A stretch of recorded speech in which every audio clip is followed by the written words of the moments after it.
ലോക മുസ്ലിങ്ങൾ ഒരു അടയാളമായി തലമുറക്ക് സ്വീകരിച്ചിട്ടില്ല. ചിലപ്പോൾ നിങ്ങളും സ്വീകരിച്ചിട്ടില്ല, ഞാനും സ്വീകരിച്ചിട്ടില്ല. അപ്പൊ നമ്മുടെ ആൾപ്പിൽ ഒന്നാണ്. നിങ്ങൾ സുന്നിയ മുജാഹിദ് എനിക്കറിയില്ല, അപ്പൊ നിങ്ങളും തലമറച്ചിട്ടില്ല, ഞാനും മറച്ചിട്ടില്ല. അതുകൊണ്ട് ഇപ്പൊ ഞങ്ങളുടെ മുസ്ലിം എല്ലാം അറിയാൻ പറ്റും ഇല്ലല്ലോ. തലമറക്കുന്ന വിഷയം അതിൽ പൊതുവെ ഒരു ആദിയായ സുന്നത്ത് എന്ന് പറഞ്ഞു പോരാറുണ്ട്. എന്നാൽ മുസ്ലിമീങ്ങൾ പൊതുവെ ഒരു മതചിഹ്നമായി എല്ലാവരും സ്വീകരിച്ചു പോകുന്നത് കൊണ്ട് പ്രോത്സാഹിപ്പിച്ച പണ്ഡിതന്മാരും ഉണ്ട്. നമ്മുടെ നാട്ടിൽ ആകെ മുസ്ലിയാക്കന്മാർ മാത്രമേ ഇതൊരു ഒരു അടയാളമായി സ്വീകരിച്ചു. ഒരു ജലദോഷമുള്ളവനോ അത് ബസ്സിൽ കയറുമ്പോൾ സീറ്റ് പിടിക്കാൻ ആവശ്യമുള്ളവനോ ഒക്കെ ചിലപ്പോൾ എടുക്കുന്നുണ്ടാവും.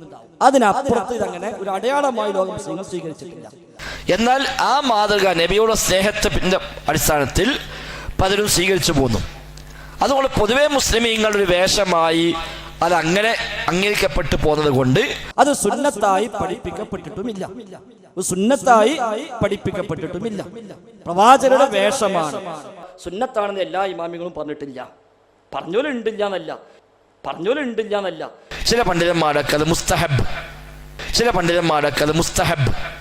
എന്ന് പറയുക. സുന്നത്ത് എന്ന് പറയാതെ മുസ്തഹബ് എന്ന പദപ്രയോഗം പ്രയോഗിച്ചത് കാണാൻ കഴിയും. പള്ളി കയറുമ്പോൾ ചൊല്ലേണ്ട ദിക്റുകളും 1599 യുസ്തഹബ്ബു ഇൻദ ദുഖൂലിൽ മസ്ജിദി.